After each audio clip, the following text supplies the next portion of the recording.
దేవకీ వసుదేవుల పూర్వజన్మ వృత్తాంతాన్ని తెలుసుకుందాం ఈరోజు.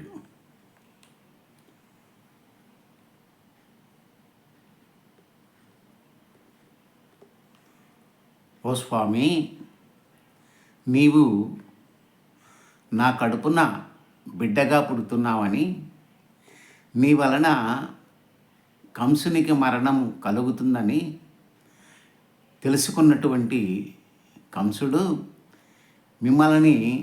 మమ్మల్ని ఈ కారాగార గృహంలో బంధించాడు. వాడిని శిక్షించి మమ్మల్ని రక్షించడానికి ప్రయత్నం చేయవయ్యా అని హరిని దేవకీదేవి వేడుకున్నదట. అప్పుడు హరి దేవకీదేవుల యొక్క పూర్వజన్మ వృత్తాంతాన్ని వారికి చెప్పడం అనేటటువంటిది చేశాడు. అమ్మా, మీరు పూర్వజన్మలో స్వయంభవు మన్వంతరములో వృష్ణిగా నీవు, అలాగే సుతవునిగా వసుదేవుడు జన్మించడం అనేటటువంటిది చేశారు. అప్పుడు మీరిద్దరూ ఘోరమైనటువంటి తపస్సు చేశారు. ఆ ఘోరమైనటువంటి తపస్సుకు మెచ్చుకొని నేను మోక్షాన్ని ఇద్దామనుకున్నాను. కానీ మీరు ఆ 12,000 దివ్య సంవత్సరాలు చేసినటువంటి తపస్సుకు మోక్షాన్ని బదులుగా నీ అంశతో మాకు సంతానం కావాలని కోరుకున్నారు. మీరు అప్పటికి సంతానహీనులు అవ్వడం చేత నా అంశతో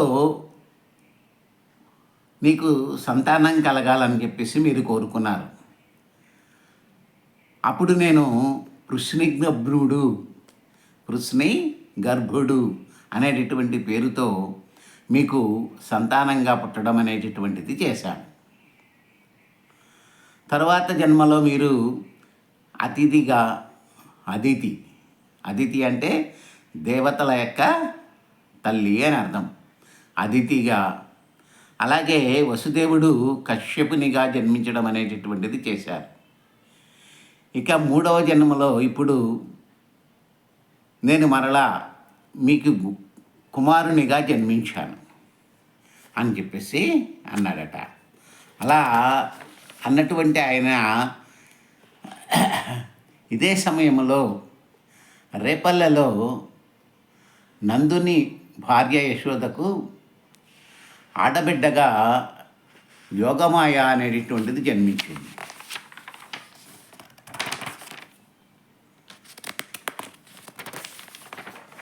అలాగే వసుదేవుడు నా సంకల్పాన్ని గ్రహించి నన్ను యశోద వద్దకు తీసుకుని వెళ్ళి ఆమె యొక్క పొత్తిళ్లలో పడుకోబెట్టడం అనేటటువంటిది చేశాడు. వసుదేవుడు నా సంకల్పం గ్రహించి నన్ను తీసుకొని వెళ్ళి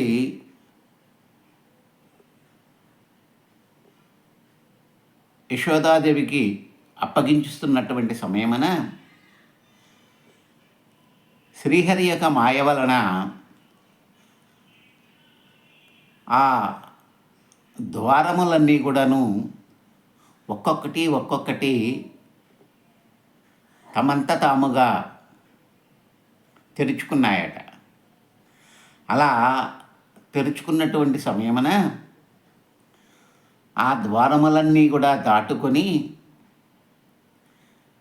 ఆయన నన్ను తీసుకొని వెళ్ళిపోయి, అంటే శ్రీహరిని తీసుకొని వెళ్ళిపోయి యశోదాదేవికి అప్పగించడం అనేటటువంటిది చేశాడు. అలా తీసుకువెళ్తున్నటువంటి సమయమున ఆదిశేషుడు పడగ విప్పి నాకు గొడుగుగా నిలిచాడు. అలా వసుదేవుడు నన్ను తీసుకుని వెళ్తుండగా ఆదిశేషుడు గొడుగుగా నిలిచి రక్షణ కవచంగా ఉన్నాడు. అటువంటి సమయమున ఏమి జరిగిందయ్యా అంటే,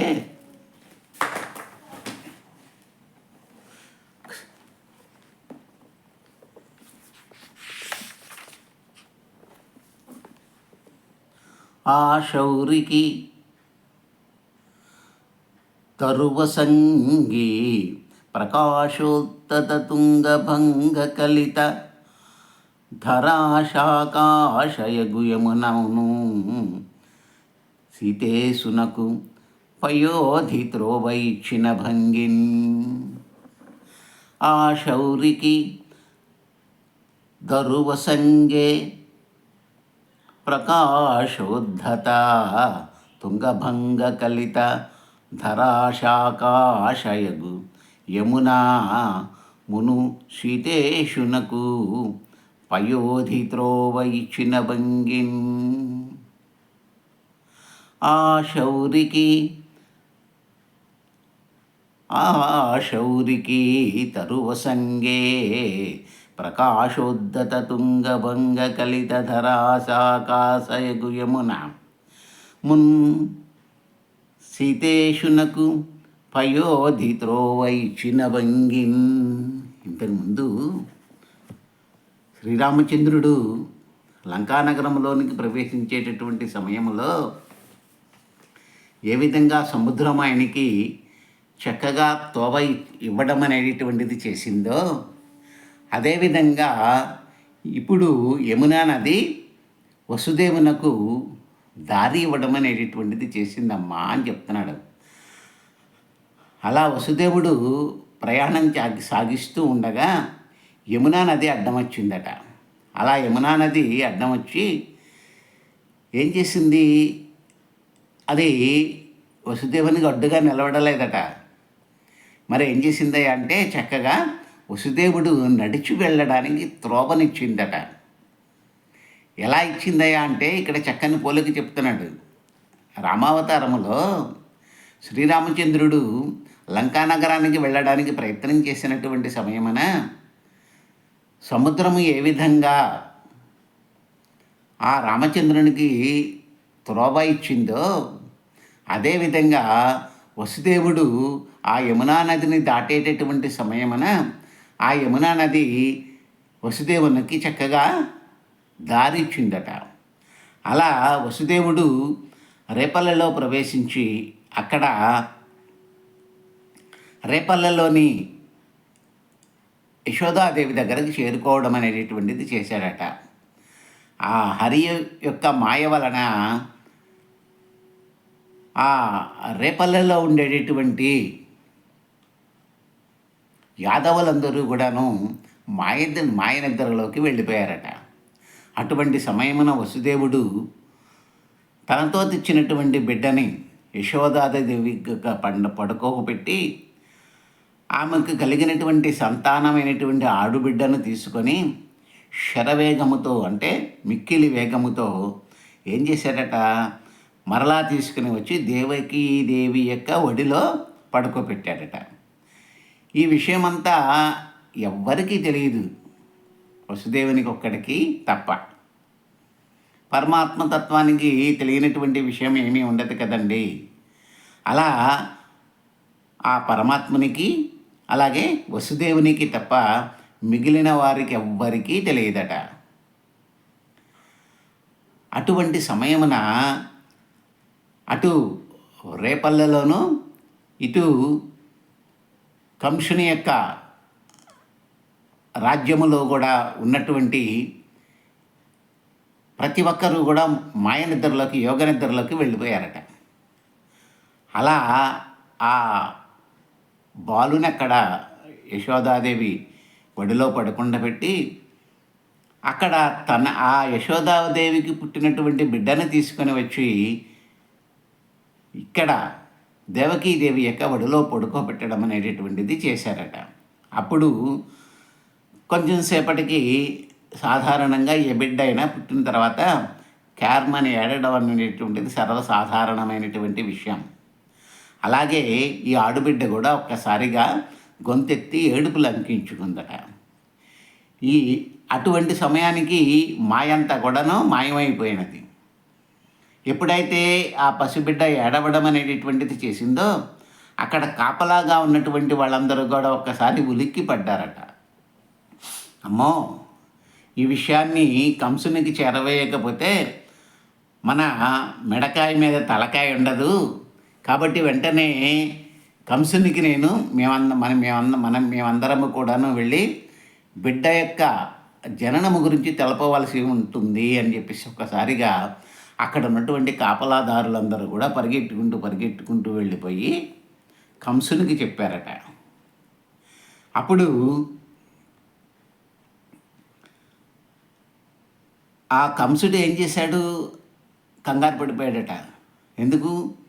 ఈ 8వ సంతానమే కదా తనకి ప్రాణహానిని కలిగించేది, కాబట్టి ఈ 8వ సంతానం ఎవరో అని చెప్పేసి అనుకుంటూ పరుగున యశోద దేవకీదేవి వసుదేవులు ఉన్నటువంటి ఆ జైలు గది దగ్గరికి వచ్చేసారట. వచ్చేసరికి ఆయన యొక్క కోపము మిన్ను అంటిందట. విపరీతమైనటువంటి కోపముతో ఉన్నాడు.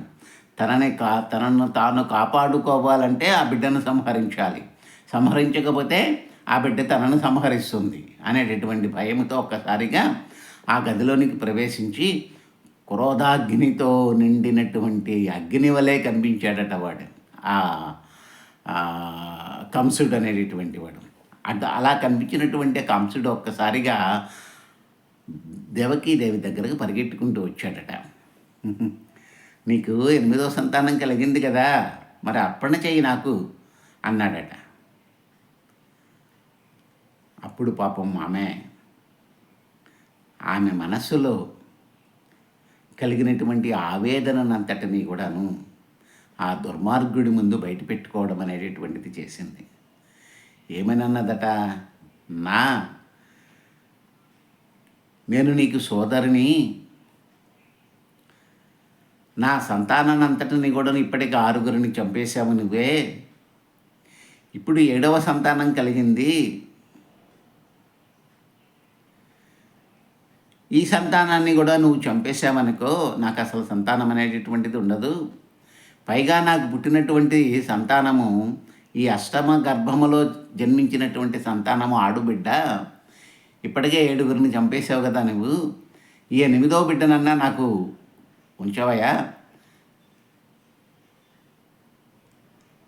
ఇంతకుముందు పుట్టినటువంటి 7గురు మగ సంతానాన్ని కూడా నీవే సంహరించడం అనేటటువంటిది చేశావు, ఇప్పుడు 8వ గర్భంలో పుట్టినటువంటిది మగ శిశువు కాదు, ఆడ శిశువు, ఈమె నీకు మేనల్లుడు కాదు మేనకోరడు, నీవు రాజువి, రాజు అయినటువంటి వాడు ఆడదాన్ని చంపడం అనేటటువంటిది శౌర్యం అనిపించుకోదు, అది ధర్మము కూడా కాదు, అధర్మ ప్రవర్తకుడవై నీవు లోకములో అపకీర్తిని వరించడం అనేటటువంటిది నాకు నచ్చదు, కాబట్టి అన్నా ఈ ఆడబిడ్డను వదిలేరా అని చెప్పేసి వేడుకున్నదట పాపం దేవకీదేవి.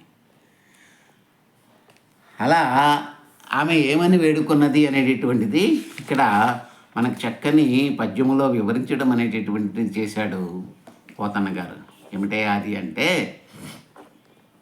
అన్నా శమింపుమన్న తగదల్లుడు కాడిది మెనకోడలవు మన్నన సేయుమన్నా విను మానిని చంపుట రాచపాడి కాదన్నా సుకీర్తివై మనగలదన్నా మహాత్ములు ఓవు త్రోవ పోవన్నా భవసహోదరి కదన్న నిను శరణు వేడెదన్. ఎంత చక్కగా పాపం అన్నకి విన్నవించుకుందో చూడండి. అన్న క్షమింపుమన్నా, కొంచెం కోపం తగ్గించుకోరా అన్నయ్య అని చెప్పేసి నేను అడిగిందట. తగదల్లుడు కాదు ఇది మేనకోడలవు, నాకు ఇప్పుడు పుట్టినటువంటి అష్టమ గర్భములో పుట్టినటువంటి వాడు మగ శిశువు కాదు, ఆడ శిశువు. నీకు మేనకోడలు, మేనల్లుడు కాదు. మన్నన సేయుమన్నా, దయచేసి నా పట్ల కృప చూపించరా అందట. విను మానిని చంపుట పాడికా రచపాడి కాదన్నా. ఆడపిల్లను చంపటం అనేటటువంటిది రాజరికం అనిపించుకోకూడదు, అది అనిపించుకోదు. ఏ రాజు కూడాను ఆడవాళ్ళను సంహరించడం అనేటటువంటిది చేయడు. ఇప్పుడు నాకు కలిగినటువంటి సంతానము కూడా ఆడ శిశువే. కాబట్టి ఆ ఆడ శిశువుని చంపడం అనేటటువంటిది ధర్మం కాదు. నీకు చావు కారకుడైనటువంటి వాడు మగ శిశువు. ఇప్పుడు నాకు కలిగినటువంటిది ఆడ శిశువు. కాబట్టి ఈ ఆడ శిశువును చంపడం అనేటటువంటిది ధర్మము కాదయ్యా అన్నట. సుకీర్తివై మనగలదన్న, గొప్ప కీర్తి ప్రతిష్టలు సంపాదించినటువంటి వాడిగా ప్రవర్తించవయ్యా. మహాత్ములవోవు త్రోవ పోవన్నా. మహాత్ములు చెప్పినటువంటి మాటలు ఏవో ఒకసారి గుర్తుకు తెచ్చుకోరా అందట. అలా గుర్తుకు తెచ్చుకొని అటువంటి మంచి మార్గంలో నడవడానికి ప్రయత్నం చెయ్యి అన్నదట. ఒక చెల్లి అన్నకి ఏ విధమైనటువంటి నీతులు చెప్పాలో ఆ విధమైనటువంటి నీతులు చెప్పడానికి ప్రయత్నం చేసింది ఇక్కడ దేవకీదేవి. అలాగే అన్న అయినటువంటి వాడు ఎటువంటి కీర్తి ప్రతిష్టలను సంపాదించాలి, ఆడపడుచుగా తన యొక్క సోదరుని యొక్క ఉన్నతిని ఆమె కోరుకున్నది. ఎటువంటి ఉన్నతి తన సోదరుడు పొందాలో అటువంటి ఉన్నతిని ఆమె కోరుకున్నది. మూర్ఖుడైనటువంటి ఆ కంసునిలో ఈ మాటలన్నీ పట్టించుకునేటటువంటి స్థాయి లేకుండా పోయింది. దానికి కారణం ఏంటంటే తన చావుకు కారణమైనటువంటిది 8వ శిశువు అనేటటువంటి భావన. అలా చెప్తుందనమాట. అన్న శమింపుమన్న తగదల్లుడు కాడిది మెనకోడలవు మన్నన సేయుమన్నా.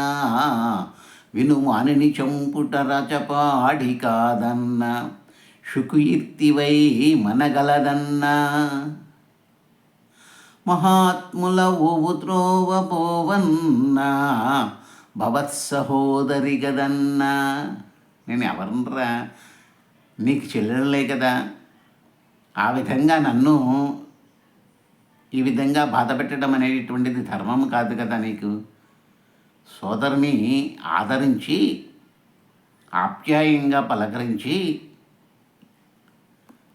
చక్కగా ఆమె మనసులో ఉన్న కోరికను తెలుసుకొని ఆ కోరికను తీర్చడానికి ప్రయత్నించేటటువంటి వాడు నిజమైనటువంటి సోదరుడు. నువ్వేంటరా మరి ఇలా చేస్తున్నావు అని అంటుందన్నమాట. భవత్ సహోదరి కదన్నా, నీ సోదరుని కదా నేను అని అంటుందట. నిన్ను శరణంబు వేడెదన్, నిన్ను శరణం వేడుతున్నాను రా.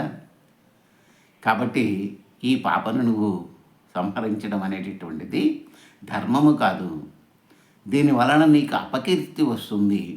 నీకు అపకీర్తి వస్తే నేను తట్టుకోలేను. ఆడ శిశువుని చంపడం అనేటటువంటిది రాచరిక ధర్మము కాదు. కాబట్టి క్షమించరా అని అడిగిందట. అన్న శమింపుమన్న తగదల్లుడు కాడిది మెనకోడలవు మన్నన సేయుమన్నా.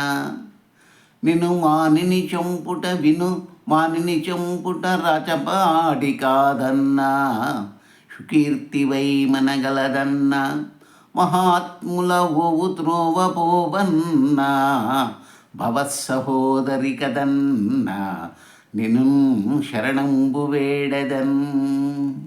కాబట్టి నిన్ను శరణ వేడుకుంటున్నానన్నా, ఈ ఆడబిడ్డను వదిలిపెట్టేసాయి. దీనివల్ల నీకు ఎటువంటి భయము అక్కర్లేదు, నీకు ఎటువంటి ప్రాణహాని కలగదు. ఎందుకంటే ఆనాడు ఆకాశవాణి చెప్పింది, నాకు కలిగేటటువంటి అష్టమ గర్భుని వలన, అంటే మగ శిశువు వలన ప్రాణహాని ఉన్నదనేటటువంటి విషయం చెప్పింది ఆకాశవాణి.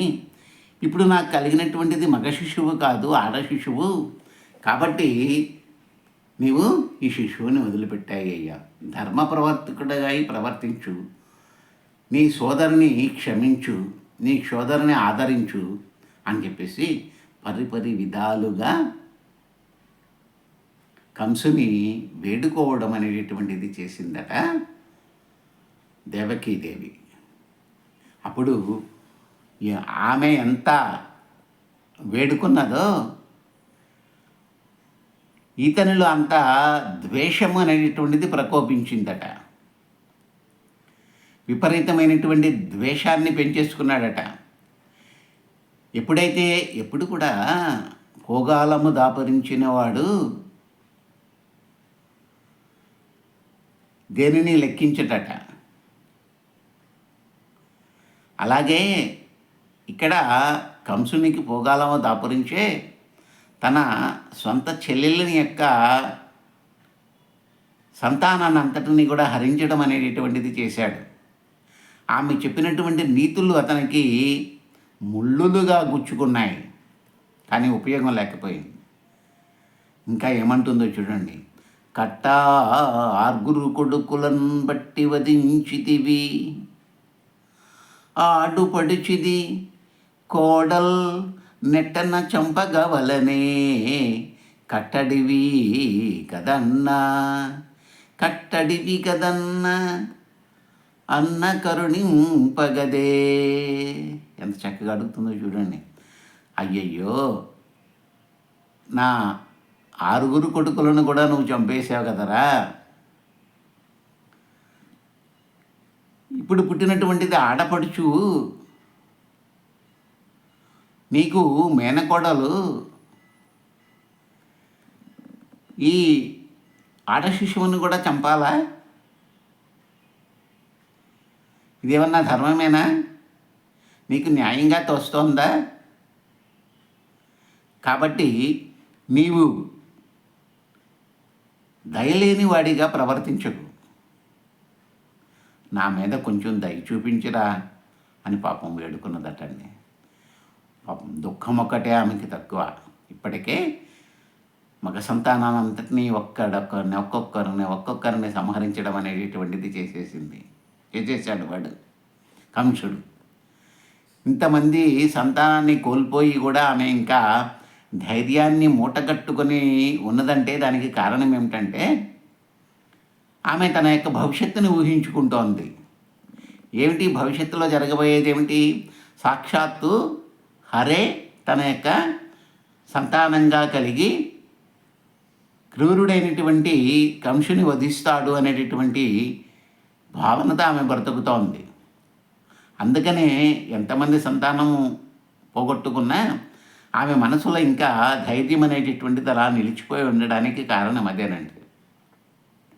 అదే చెప్తున్నాడు. కట్టా 6 కొడుకులను బట్టి వధించితివి, ఆడుబడుచుది కోడల్ నెట్టన చంపగవలనే, కట్టడిని కదన్నా అన్నా కరుణింపవే. ఎన్ని రకాలుగా ప్రతిమలాడినా క్రూరత్వం అనేటటువంటిది చోటు చేసుకున్నటువంటి మనస్సులోకి మంచి దూరదండి. ఎప్పుడు కూడా కోపం అనేటటువంటిది వచ్చినటువంటి వాడికి మంచి చెప్పినా అది రెచ్చగొట్టినట్లే అవుతుంది, కానీ శాంతింపచేసినట్లు అవదట. కాబట్టి క్రోధముతో ఉన్నటువంటి వాడు ఉచ్చనీచాలు మర్చిపోతాడట. తాను ఏం చేస్తున్నాడు అనేటటువంటి విషయం కూడా తనకు తెలియకుండా పోతుందట. ఎటువంటి హింసకి తను పాల్పడుతున్నాడు అనేటటువంటి విషయం కూడా అర్థం చేసుకోలేడట. తనకి ప్రాణహాని ఉన్నదనేటటువంటి భావనతోనే వీడు ఆడ మగ అనేటటువంటి భేదం లేకుండా అందరినీ చంపడానికి పూనుకుంటున్నాడు. అదే చెప్తున్నాను అన్నమాట. కట్టా ఆరుగురు కొడుకులను పట్టి వధించితివి. ఆడుబడుచుది, ఇది ఆడపిల్లరా బాబు, కోడల్ నీకు మేనగోడలు, నెట్టన చంపగలవలన, ఈ విధంగా కూడా వెంటనే చంపాలా ఏమిటి? కట్టడిని కదన్న అన్న కరుణింపగదే, కొంచెం ఓర్చుకోరా, కొంచెం ఓర్చుకొని నన్ను నా పైన కరుణ చూపించు, దయ చూపించు, ఈ ఒక్క పాపని వదిలిపెట్టేశాయి అని చెప్పేసి వేడుకున్నదట. అని ఇంకేమన్నదో చూడండి. పుత్రుడు నీ బ్రతుకునకును శత్రుండని వింటిగానా సమయం పదగును. పుత్రులకు నోచనైతిని పుత్రీదానంబు చేసి పుణ్యము గనవే. పాపం,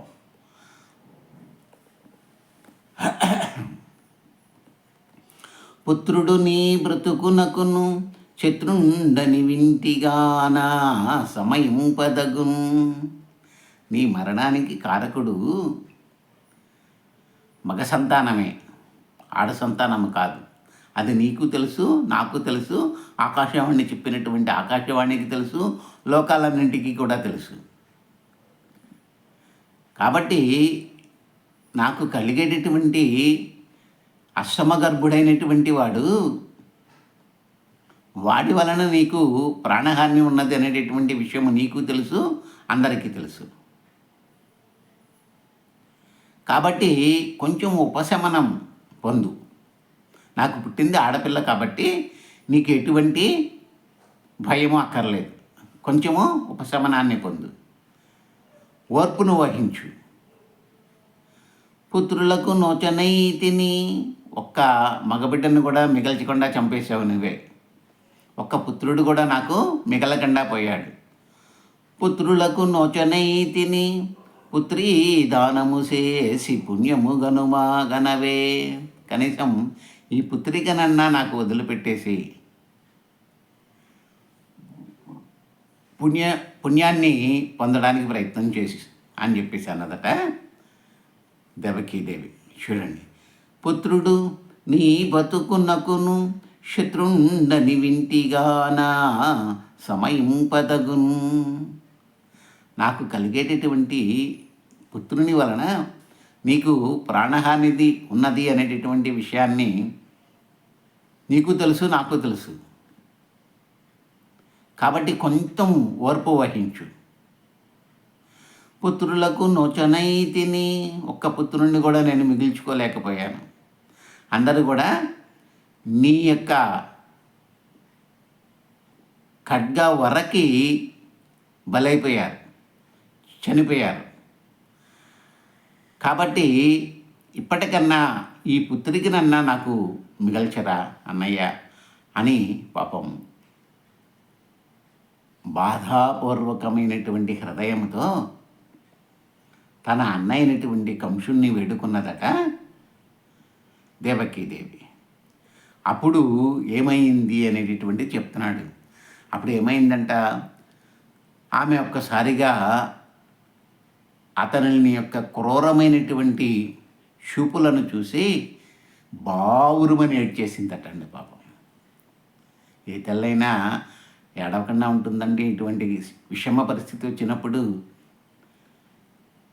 తల్లి హృదయము ఎంత గొప్పదో మనం చాలా చోట్ల తెలుసుకున్నాం. తన యొక్క సంతానాన్ని పోగొట్టుకున్నటువంటి తల్లి యొక్క హృదయ వేదన మన అందరికీ తెలిసినటువంటి విషయమే. ఒక్కసారిగా ఆ క్రూరమైనటువంటి చూపులతో ఉన్నటువంటి కంసుని యొక్క రూపాన్ని చూసి ఒక్కసారి బావురుమని ఏడ్చేసిందటమ్మ. ఏడ్చేసి ఏమన్నదయ్యా అంటే, కన్నుగానటువంటి గర్వముతో కావరముతో నీవు ఈ చిట్టి పాపని చంపుదామనుకుంటున్నావా? అది ధర్మము కాదురా అని చెప్పేసి అన్నదట. కానీ వాడు వదిలిపెట్టలేదు. వెంటనే ఆ కన్న తల్లి అయినటువంటి దేవకీదేవి వడిలో చీర చాటున ఉన్నటువంటి ఆ బాలిక యొక్క కాళ్ళు పట్టుకొని ఒక్కసారిగా నేలకేసి కొట్టేశాడట, రాతికేసి కొట్టేశాడట. అలా కొట్టబడినటువంటి ఆ పాప కింద నేలకి తగలకుండా ఒక్కసారిగా ఆకాశం పైకి ఎగిరిపోయిందట. ఎగిరిపోయి ఏమన్నదో తెలుసా అండి? నీవు ఇంత క్రూరమైనటువంటి స్వభావము కలిగినటువంటి వాడవు, దుర్మార్గుడా, మహాకోపముతో తెగించి దేవకీ బిడ్డలను అందరినీ కూడా సంహరించావు. ఇది వీరత్వం అనుకున్నావు, గొప్పతనం అనుకున్నావు, కానీ నాతో పాటుగా పుట్టినటువంటి బిడ్డ వేరే చోట బ్రతుకుతున్నాడు, చక్కగా హాయిగా పెరిగి పెద్దవాడవుతున్నాడు. ఆకాశవాణి పదాలు ఎప్పుడూ కూడా వృధా కావు. అలా పెరుగుతున్నటువంటి ఆ బాలుడు నిన్ను తప్పకుండా సంహరించి తీరుతాడు అని చెప్పిందట ఆ బాలిక ఆకాశగమనము చేస్తూ. తెంపరివై పొరిని దేవకీ బిడ్డల చిన్ని కుర్రలను చంపిదివి, ఇంకనైనా ఉపశాంతి వహింపగా రాళ్ళ మీద నొప్పింపగ విసిరో ఇది యుబిరమే, నా సరసం జనించి నిన్ చంపెడు వీరుడొక్కడస సత్కృతి పొందెడు వాడు దుర్మతి. ఓ దుర్మార్గమైనటువంటి స్వభావము కలిగినటువంటి ఓ కంసుడా, నీవు తెగించి ఉచ్చనీచాలు వదిలివేసి దేవకీ వసుదేవుల యొక్క బిడ్డలైనటువంటి చిన్న పిల్లలని చంపేశావు. అప్పటికి కూడా నీ మనస్సుని శాంతిపరచుకోలేక చివరికి ఆడబిడ్డ అనేటటువంటి నన్ను కూడా కాళ్ళు పట్టుకొని నేలకేసి కొట్టావు, రాయితీకేసి కొట్టావు. ఎంత దారుణమో ఇది! ఇది నీ యొక్క గొప్పతనం అనుకుంటున్నావా ఏమిటి? నాతో పాటుగా కలిసి పుట్టినటువంటి బిడ్డడు వేరే ఒక చోట పెరుగుతున్నాడు, వాడు తప్పక నిన్ను వధిస్తాడు అని మరొకసారి ఆకాశవాణిగా ఆ బిడ్డ ఆకాశంలోనికి వెళ్ళిపోతూ కంసుని హెచ్చరించడం అనేటటువంటిది చేసిందట. అదే చెప్తున్నాడు ఇక్కడ. తెంపరివై పొరిని దేవకి బిడ్డల చిన్ని కుర్రలను చంపిదివి, ఇంకనైనా ఉపశాంతి వహింపగా రాళ్ళ మీద నొప్పింపగా ఇసిరో ఇది బీరమే. ఇది ఏమైనా గొప్పతనం అనుకుంటున్నావేంటి? పిల్లలందరినీ చంపడం, మగపిల్లలందరినీ చంపడమే కాకుండా నన్ను కూడా రాయితీ మీద వేసి కొట్టి చంపడానికి ప్రయత్నం చేస్తావా? ఇది ధర్మమేనా? ఇది గొప్పతనం అనుకుంటున్నావా? శౌర్యం అనుకుంటున్నావా? ప్రతాపం అనుకుంటున్నావా? ఎందుకు ఇలా చేస్తున్నావు నువ్వు? నా సరసం జనించి నాతో పాటుగా నాకు తోడుగా పుట్టినటువంటి నిన్ను చంపెడు వీరుడొక్క దశ, నిన్ను చంపడానికి ఒక మహావీరుడు ఒక చోట సత్కృతి నొందెడు వాడు దుర్మతి, గొప్ప కార్యాన్ని చేయడానికి సిద్ధమవుతున్నాడు. కాబట్టి నీకు మరణం తప్పదు. ఆనాడు ఆకాశవాణి ఏమి చెప్పిందో అది జరిగి తీరుతుంది అని ఆ పాప చెప్పి అలాగా మాయమైపోయిందట. ఈ విధంగా కంసునికి మనశ్శాంతి లేకుండా శ్రీహరి ఆ ఆడుబిడ్డ ద్వారా కంసుని కంసునిలో భయాన్ని సృష్టించడానికి ప్రయత్నించాడు. ఇప్పుడు కూడా శత్రువుని యొక్క మనసులో భయాన్ని పుట్టించగలిగినటువంటి వాడే మహావీరుడు. యుద్ధం చేసి చంపినటువంటి వాడు మహావీరుడు కాదు. శత్రువుని యొక్క హృదయంలో భయాన్ని పుట్టించగలిగినటువంటి వాడే మహావీరుడు. ఇక్కడ మహావిష్ణువు యొక్క తేజస్సు అయినటువంటి ఆ బిడ్డడు పాపచేత ఈ పని చేయించాడు. కంసుని యొక్క మనసులో అల్లకల్లోలాన్ని సృష్టించాడు. అంటే నాకు మరణము తప్పదు అనేటటువంటి భావన అతని మనసులోకి చేరిందట. చేరి ఆ కంసుడు దేవకీ వసుదేవులతో ఏమన్నాడు అనేటటువంటి విషయాన్ని గురించి మనము రేపు చెప్పుకోవడానికి ప్రయత్నం చేద్దాము. తరువాత ఏం జరిగింది అనేటటువంటి విషయాన్ని కూడా మనం చెప్పుకోవడానికి ప్రయత్నం చేద్దాము. ఈనాటికి స్వస్తి.